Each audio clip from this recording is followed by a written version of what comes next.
War is a nightmare.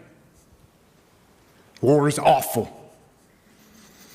It is indifferent and devastating and evil. War is hell.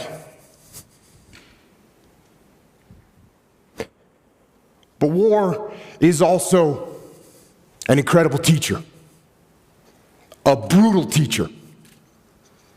And it teaches you lessons that you will not forget. In war, you are forced to see humanity at its absolute worst. And you are also blessed to see humanity in its most glorious moments. War teaches you about sorrow and loss and pain. And it teaches you about the preciousness and the fragility of human life. And in that fragility, war teaches you about death.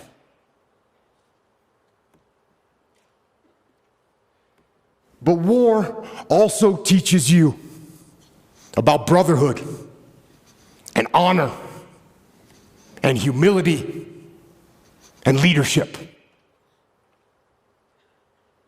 And unfortunately, war teaches you the most when things go wrong. And for me, one of the most impactful lessons that I learned from war was in the spring of 2006 in the city of Ramadi, Iraq, which at the time was the epicenter of the insurgency, where brutal and determined terrorists ruled the streets with torture and rape and murder. And it was in one neighborhood of that city, during an operation that I was in charge of, when all hell broke loose. We had multiple units out on the battlefield fighting the enemy. We had friendly Iraqi soldiers, we had U.S. Army soldiers and U.S. Marines, along with small elements of my SEAL team. And then the fog of war rolled in, with its confusion and chaos and mayhem, and with its gunfire and enemy attacks and screaming men and blood and death. And in that fog of war, through a series of mistakes and human error and poor judgment and Murphy's Law and just plain bad luck, a horrendous firefight broke out. But this firefight, it wasn't between us and the enemy.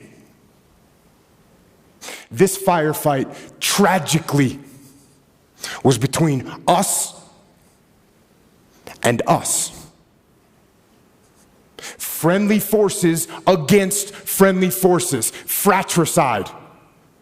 The mortal sin of combat. And the most horrific part of war.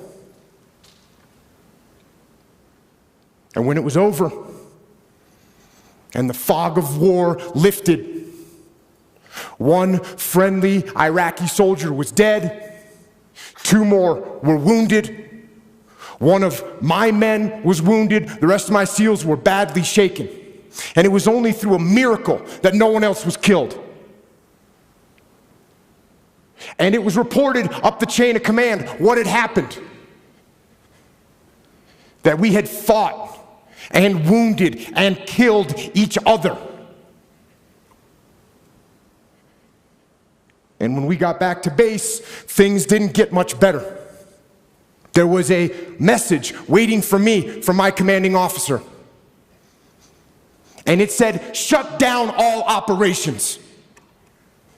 It said that the commanding officer, the master chief, and the investigating officer were inbound to my location. And they told me to prepare a debrief to explain exactly what had happened on the operation and what had gone wrong. Now, I knew what this meant. It meant that somebody had to pay. It meant that somebody had to be held accountable. It meant that somebody had to get fired for what had happened. So, I began to prepare my debrief.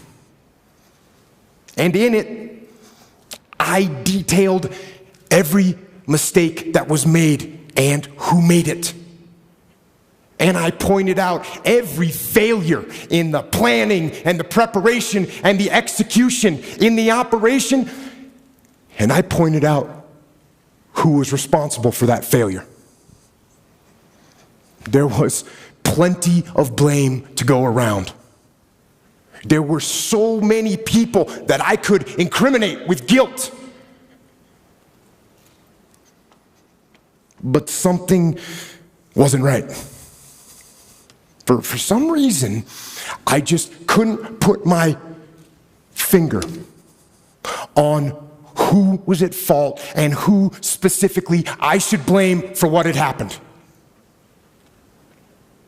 And I sat and I went over it again and again, and I struggled for an answer. And then, when I was about 10 minutes from starting the debrief, that answer came, and it hit me like a slap in the face. And I realized that there was only one person to blame for the confusion, only one person to blame for the wounded men, and only one person to blame for the dead Iraqi soldier. And I knew exactly who that person was. And with that knowledge, I walked into the debriefing room with my commanding officer, and the master chief and the investigating officer were sitting there waiting for me, along with the rest of my men, including my SEAL that had been wounded, who was sitting in the back of the room with his head and his face all bandaged up. And I stood up before them and I asked them one simple question. Whose fault was this? One of my SEALs raised his hand. And he said, it was my fault. I didn't keep control of the Iraqi soldiers I was with. And they left their designated sector, and that was the root of all these problems. And I said, no, it wasn't your fault. And then another SEAL raised his hand and said, it was my fault. I didn't pass our location over the radio fast enough so no one knew what building we were in, and that's what caused all this confusion. It was my fault. And I said, no, it wasn't your fault either. And then another SEAL raised his hand. And he said, boss, this was my fault. I didn't properly identify my target, and I shot and killed that friendly Iraqi soldier. This was my fault. And I said, no, this wasn't your fault either. And it wasn't yours or yours or yours, I said as I pointed to the rest of the SEALs in the room. And then I told them that there was only one person at fault for what had happened. There was only one person to blame. And that person was me. I am the commander. I am the senior man on the battlefield, and I am responsible for everything that happens. Everything. And then I went on to explain to them some new tactics, techniques, and procedures that we were going to implement to ensure that this kind of travesty never happened again. And I will tell you something, it hurt. It hurt my ego. It hurt my pride to take the blame.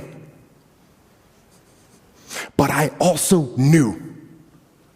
I knew that to maintain my integrity as a leader, And as a man, I had to take responsibility. And in order to do that, I had to control my ego so that my ego did not control me. And you know what? I didn't get fired. In fact, my commanding officer, who had expected excuses and finger pointing, when I took responsibility, when I took ownership, he now trusted me even more. And my men, they didn't lose respect for me. Instead, they realized that I would never shirk responsibility, and I would never pass that heavy burden of command down the chain and onto them. And you know what? They had the same attitude. Unlike a team where no one takes ownership of the problems and therefore the problems never get solved, with us, everyone took ownership of their mistakes. Everyone took ownership of the problems. And when a team takes ownership of its problems, the problems get solved. And that is true on the battlefield, it is true in business, and it is true in life. So I say, take ownership. Take extreme ownership. Don't make excuses. Don't blame any other person or any other thing. Get control of your ego. Don't hide your delicate pride from the truth. Take ownership of everything in your world, the good and the bad. Take ownership of your mistakes, take ownership of your shortfalls, take ownership of your problems, and then take ownership of the solutions that will get those problems solved.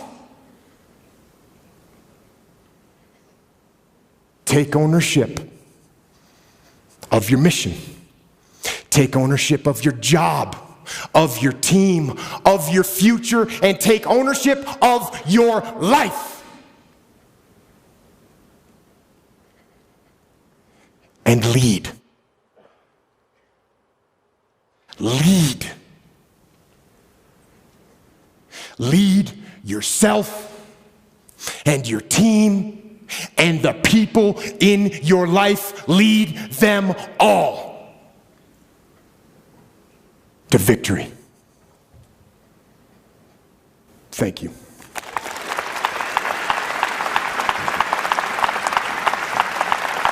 Thank you very much.